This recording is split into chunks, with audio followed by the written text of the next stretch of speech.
Good afternoon, ladies and gentlemen. I'm Rahmat Empowerment Wala, head of interviews department, Rehan School. I welcome you on my podcast, Empowering Minds. You are watching me on my YouTube, Facebook, and LinkedIn, Rahmat Empowerment Wala. We call upon, as you know, we call upon such prestigious guests who haven't explored their own mindset but are trying to empower others' minds too. So to serve the purpose, we have today in Empowering Minds Laura Nathanie Molema, and let me tell you something about Laura. She's originally from Netherlands, but right now she's living in Uganda. She has been a teacher for a little while, and she loves teaching, and she loves teaching people about what she knows. And a philosophical lady, she's a content creator now, and she shares her philosophical knowledge through her content on YouTube, and her channel's name is Rise and Shine. And she loves socializing, and let's dig deeper and know more about her from herself. So let's welcome Laura. Hi, Laura. How are you today? Hey, thank you. I'm great. How are you? I'm pretty good, Laura. Thank you so much, first of all, for being here, and you are here to empower our minds. Thank you so much. Thank you also for the invitation. I really appreciate it. Thank you so much, Laura. So, Laura, I would love if you add some more into your introduction so we get to know more about you.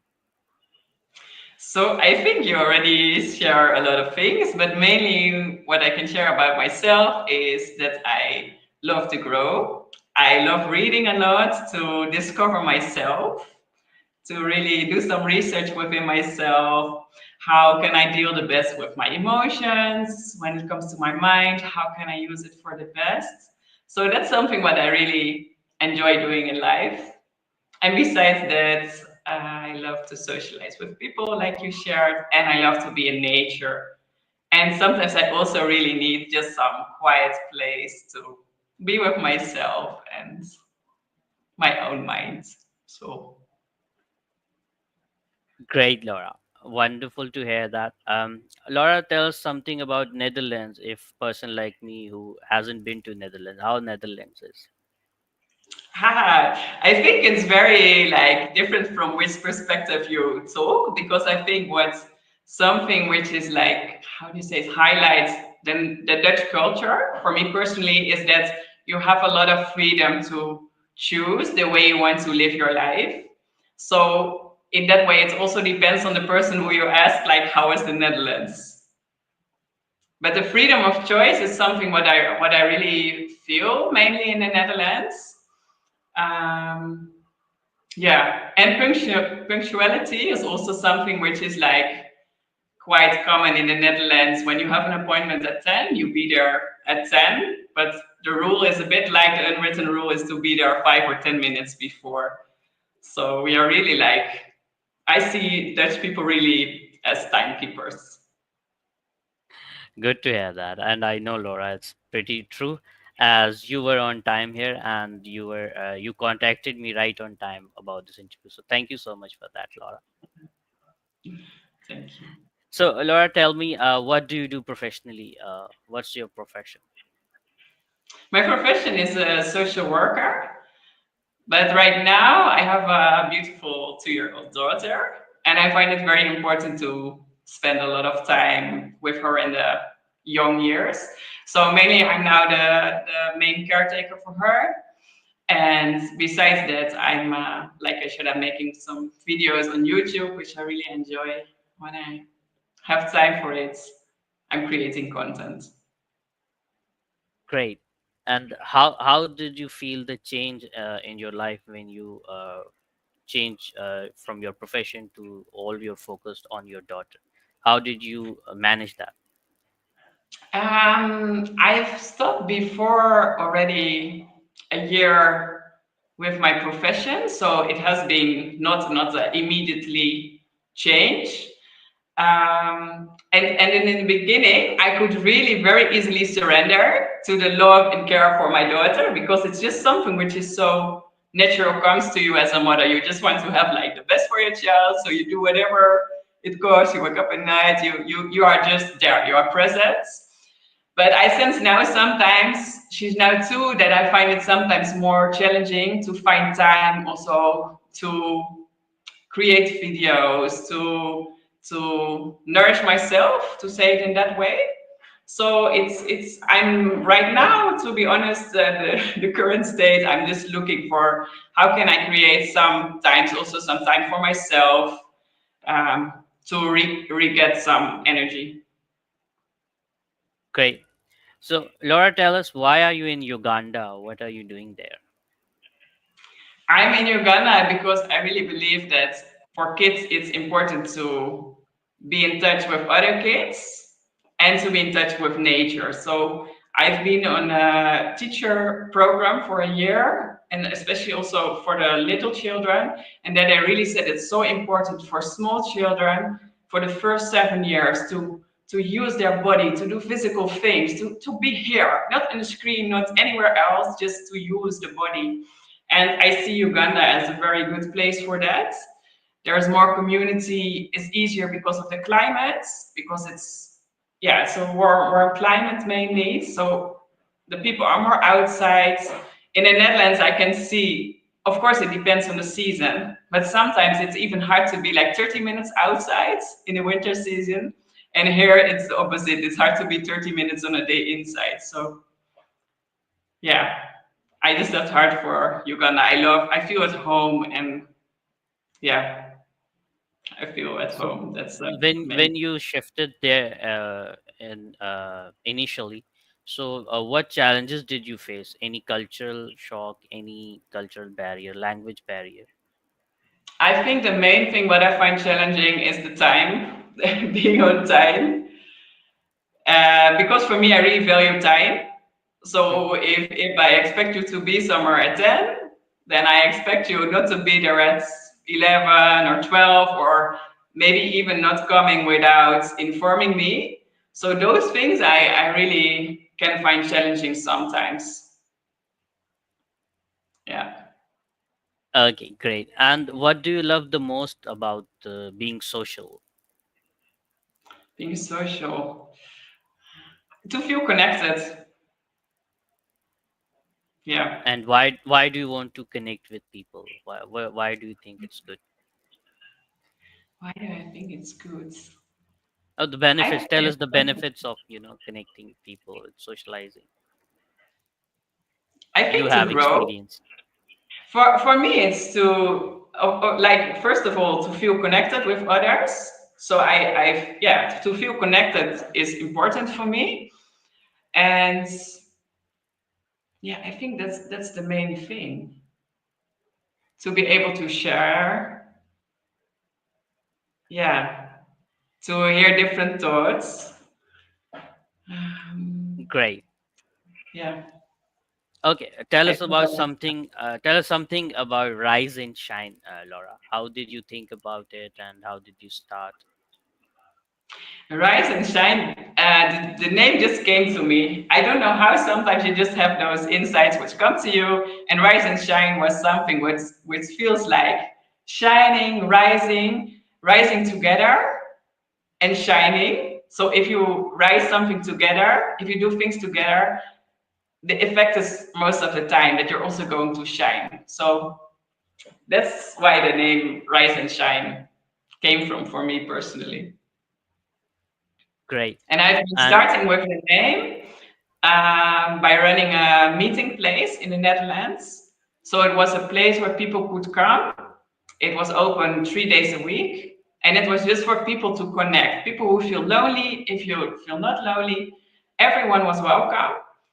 There was the supermarket who was providing or sponsoring the tea, the coffee, the everything. So there was no cost for the people. It was a place to meet and to be human. from that place, what benefits did you think you got or others got from? I think mainly, how do you say it? Preventing loneliness, feelings of loneliness. So feeling connected. I think that's the main thing. Also, what I initially like wanted to be the place is just to be a place, like you don't have to be something, you don't have to pretend. It's just a place where you can be. You just feel free to share You don't have to come with anything, just with yourself, and that's okay. So that's kind of surrounding uh, I wanted to create. Great. And when did you decide to start creating content on YouTube? How did that idea come to your mind? It was not something which was very consciously, but I think I started 5 years ago, maybe a bit longer, but around 5 years ago. And I just saw I love to make videos. So, and by having a platform for it, that's even greater. So, I really love to share the experience what I have and what I learned through it. So, it's just something which is very natural to me. Great.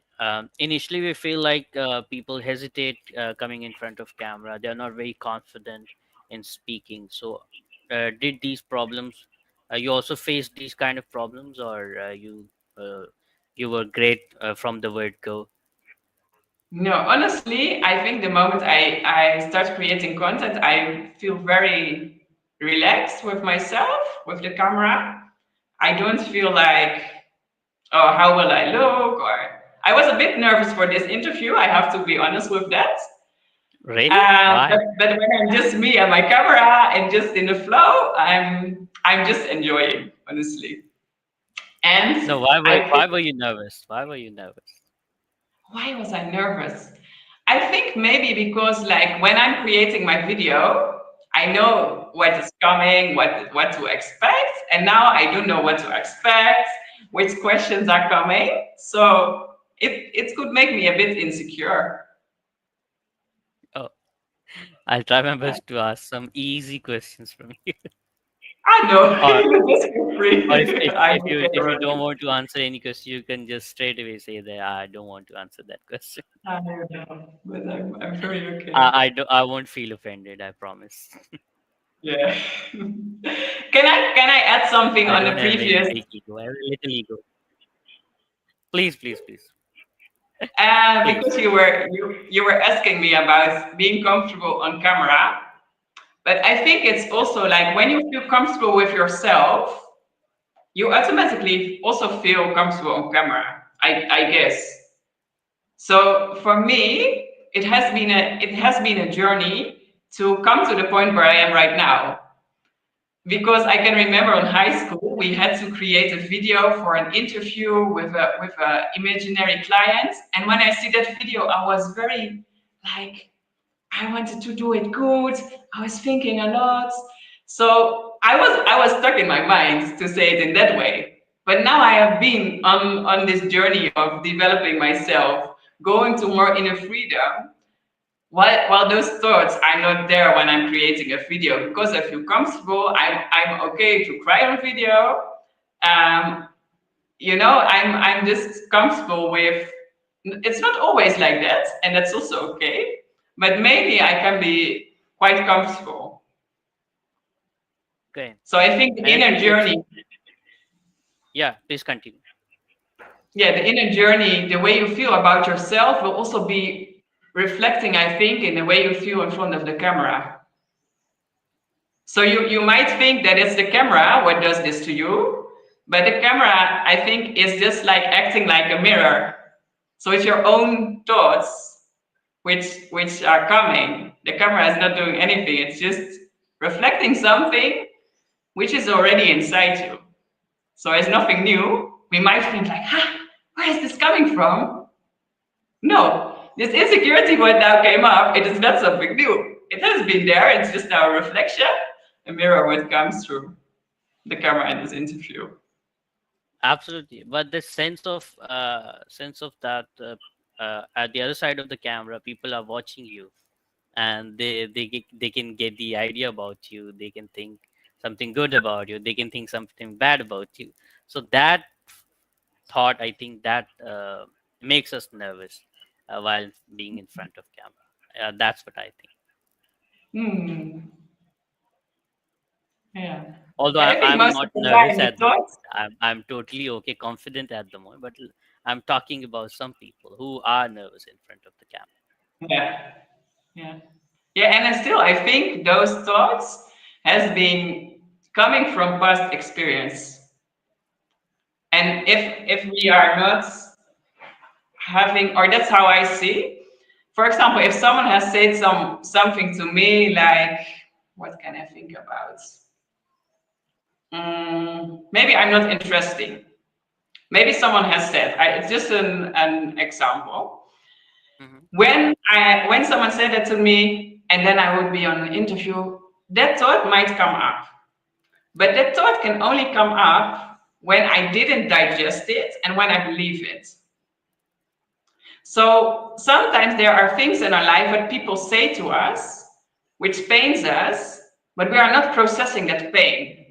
We try to avoid that pain, and by that, it stays there. And then it comes up when you're in the front of the camera or when you are with a group of people, you feel insecure because you think they might not find you interesting.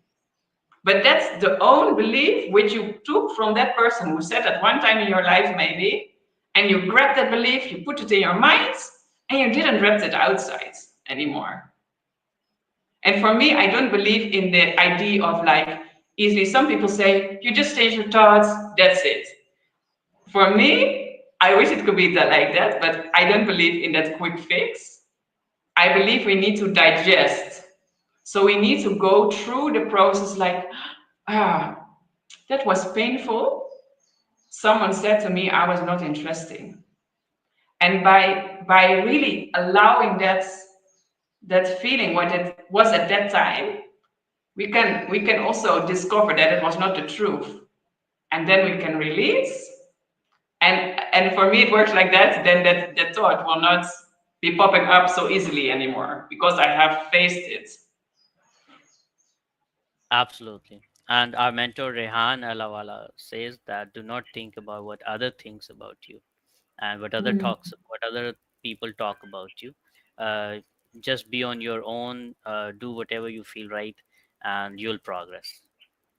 Yeah, I love it. Absolutely. So, Laura, tell us more about your content on YouTube. Which audience do you target, or what content should we expect from you if we visit your channel? The content, my content is very wide, but it's mainly about inner freedom. So how can we grow ourselves to feel more free?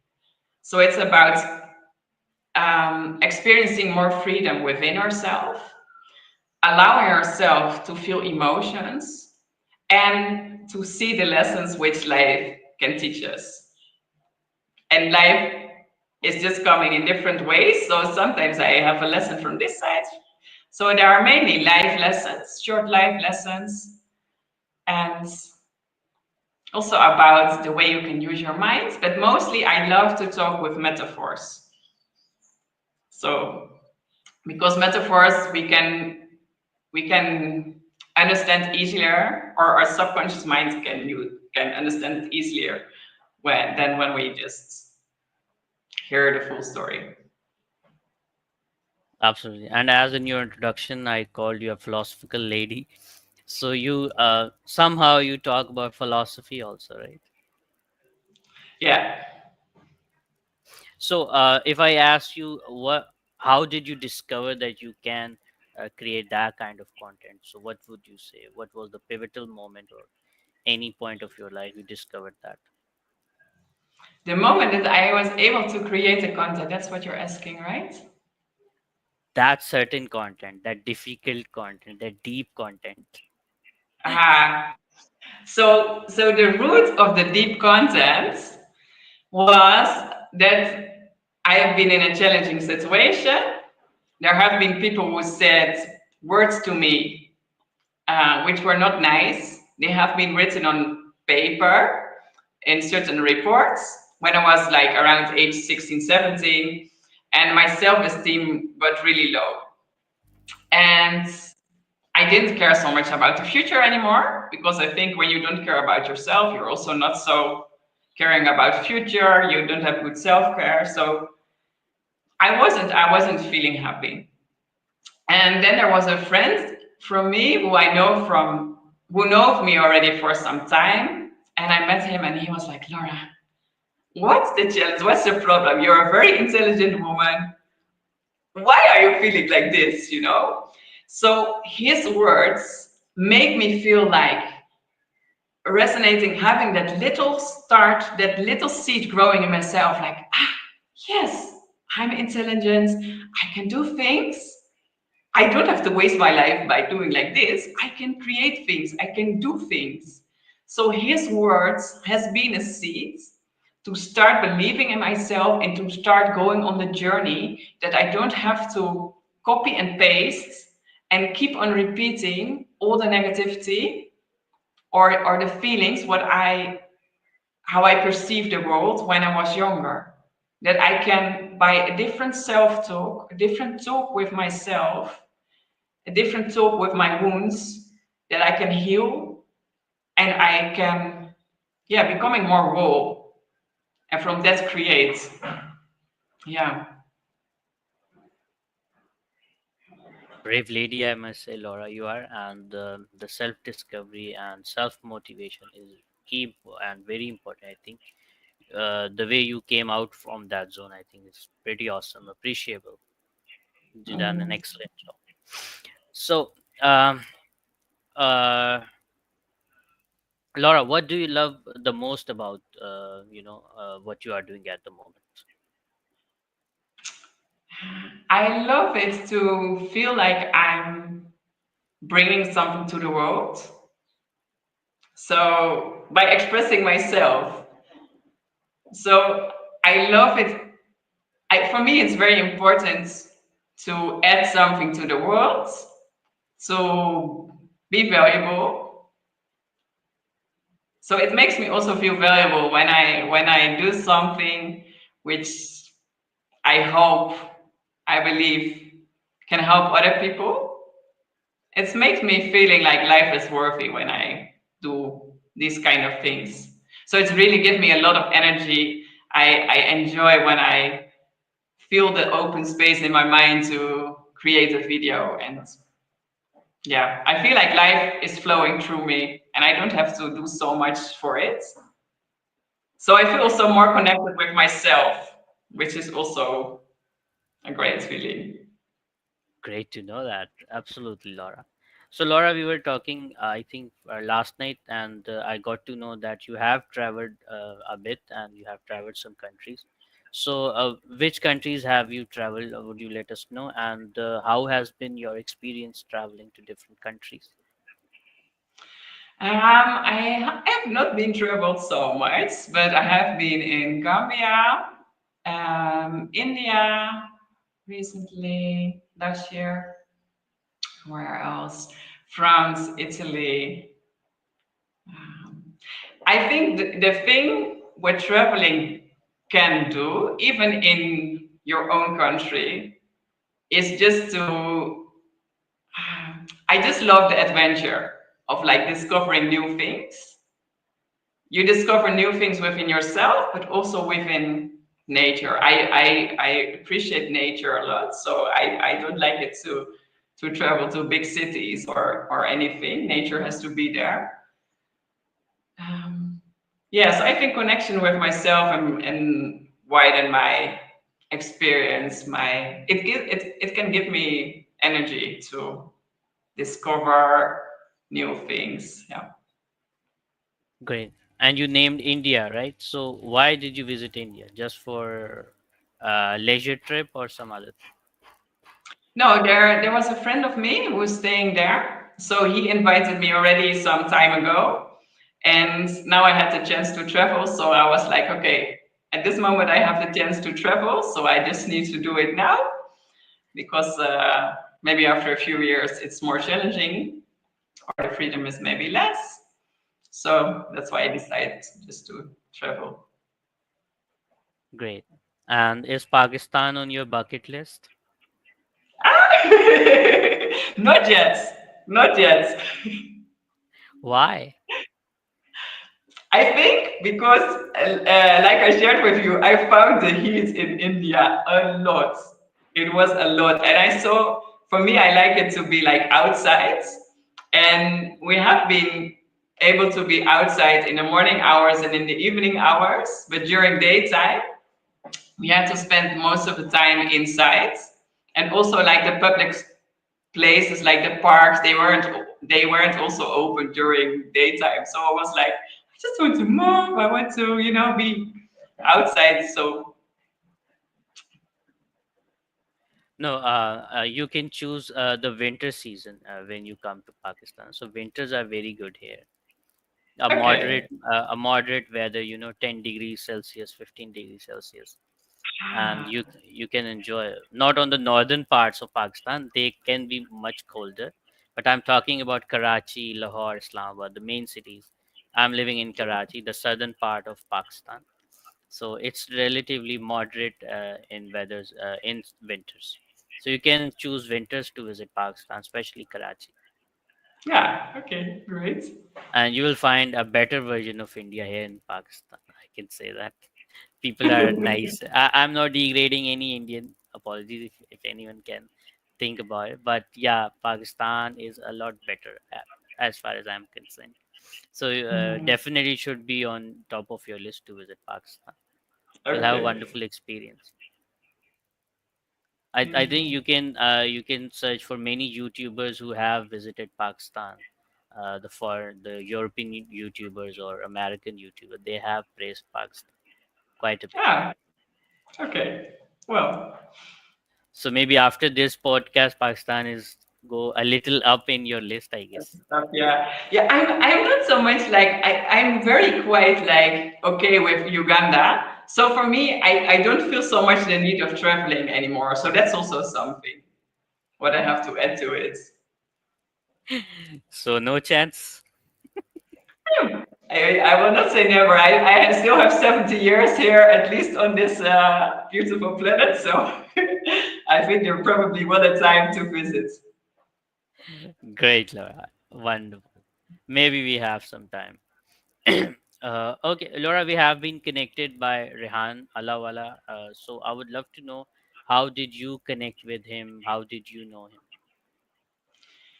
Honestly, I don't know how we start connecting, but it was through Facebook. And Rian has been very supportive to me in a way like he was sharing my videos. So it was when I was just starting, I think 2 or 3 years ago. And it really gave me like motivation, a push to keep on continuing with creating content by like someone who's acknowledging your content as valuable. Yeah, I really appreciated it. Great. And how do you like his way of networking? Like he connects with people to each other. How do you like it? I find it amazing. I'm not just able to do it in the way he's doing, but yeah, I think he's doing so he's adding so many things to people's lives by connecting people, everything he do, but also like the way he connects people, it's like yeah, amazing.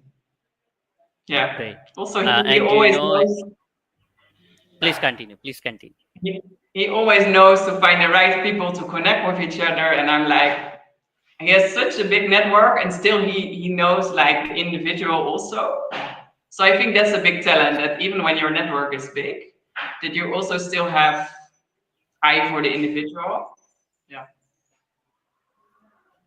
Great. And do you know his initiative of Rehan School? Do you know about it? What do you mean? Like what his goal is, or what's His recent initiative, which is Rehan School. Rehan ah School. yeah. It's also about teaching AI and all the digital developments, isn't it? Yeah. Absolutely. So let me tell you a little about Rehan's school. That Rehan Allahwala has developed a system, and he wants that leaders should not be created by accident in 100 years, but there should be a system through which students are passed on and they become leaders. So through a proper Mhm. system. So he is trying to develop a system, and he wants the students who will be with us for 8 years. So there's a 8 years system. So he wants students to be with us, and after 8 years, he wants students to get leadership skills. He wants students to get problem solving skills, and through problem solving skills, they can solve a problem which can impact 10 million people in the world. And also in the process, the student can have a $1 million startup. So this is the system he has initiated, and we are running the system for last 2.5 years with quite a big success. And Alhamdulillah, everything is going fine, and we are quite optimistic that this system will be impactful and create positive impacts in the society. Wow. I believe it too. Definitely, definitely. Yeah. So, anything while hearing this Rehan school system, any question appeared in your mind if you want to ask me? No, I think like what for me is important when it's about schooling is that you create students or create like help students to, how do you say it, to create themselves, to think for themselves, to be not like what I sometimes see in schools, there are conditions to repeat and answer, to just repeat the knowledge without understanding.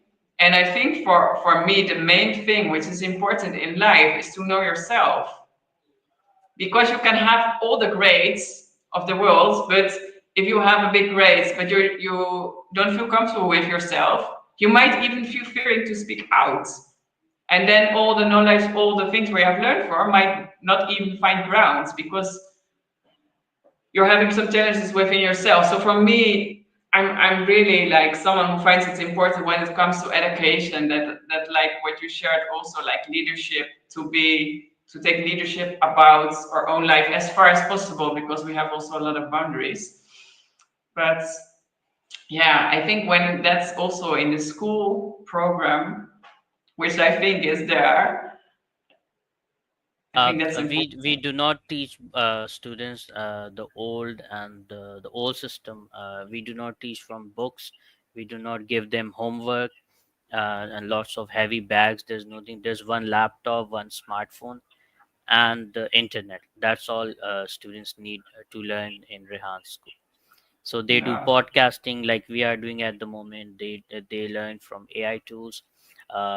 They learn Canva. They learn problem solving. They watch TED talk from famous speakers, and they learn from them, and they recreate those TED talks in their own words while sitting in front of the camera. They record themselves. They talk what they have learned from that TED talk.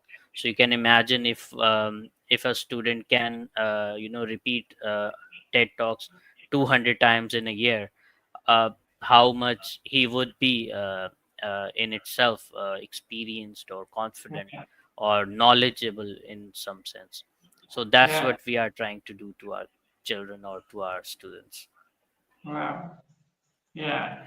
I love it because it sounds like they have really like the freedom to discover, to develop, to discover Absolutely. themselves. Yeah.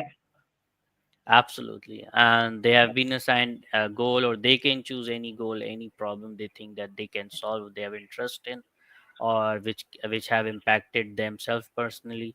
So they learn about that problem, they learn how to solve them, and they connect with the people who have already working on that problem, so they can learn quickly from them. And then at the end, they will solve that problem, and in the process they will get their $1 million startup also. Wow. Great. Sounds great. So absolutely, absolutely. And we are hopeful that inshallah it will be done one day, inshallah. We will see some success. I've already So, seen some. There is one, I cannot recall his name now, but I've seen him also on Facebook, and I think he's creating. I'm like, whoa, it's amazing. It's at a really very amazing. young age, students are doing amazing things, like creating Yeah. amazing designs, talking to persons like you, which are foreign to them, talking in English, asking questions, being curious. So that's what we are creating difference from other schooling systems from Yeah. Rehan School. Yeah. I think his name is Ayan Fiberwala. I um, I cannot recall it. Fiverr wala, it could be Yeah. Fiverr wala. Yeah. So Fiverr is a freelancing platform. So we have given some tasks to some students that you can, learn about Fiverr, how to do freelancing on Fiverr, and what niches are specific to that. How we can teach other students to be on Fiverr and start earning at a very young age, so they can feel Mhm. independent. They can feel confident about themselves. So that's also one aspect of Rehan School, to make students earn by themselves and make them stand on their own feet and being independent. Okay, Laura, coming back to you, let's ask some fun question. Do you have any fear in your life? Like any fear? A fear. Yeah. Heights. Heights. Okay. Yeah. And how do you manage that? Mm, I By not going think. at high places, of course. Yeah. Or at least when I'm climbing a mountain, I'm very okay. But Okay, when I would be on the corner and then to look down, that's something I would not do. great, Yeah. wonderful. So, how's the weather in Uganda? Is it too hot or mild or too rainy? What? I like it. It's mainly between 25, 30 degrees. And we are going to enter a bit the rain season, so then the rain is becoming a bit more, but still it's around 20 degrees, which is very nice. And it's not raining like full day, so most of the time it finds us at night, which I love the sound of the rain, so I'm okay with that. Great. Which language Uganda people speak? I did not know about it. Like the main language what is being taught at school is English, but there Okay. are many, I don't know, I think there are 38 different kind of sub languages in the country. And have you So learned any they, of them? I'm starting little. I just know a few words from here, the local language, what they speak.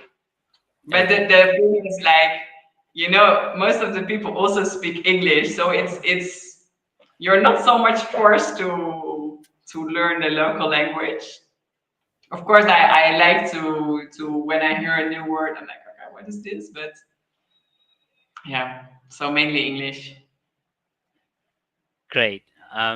So, Laura, any biggest lesson have you learned until now in that short span of your life, which you want to share with us? That you have control about the way you talk to yourself, or that it's something you can change. That's for me the biggest lesson. When I feel something, a challenge, or when there is some feeling within me, or when I feel sad, for example, I'm just able to comfort myself and saying, okay, what's wrong? It's okay. I understand that you feel like this. So that by talking to myself, I can sometimes help myself.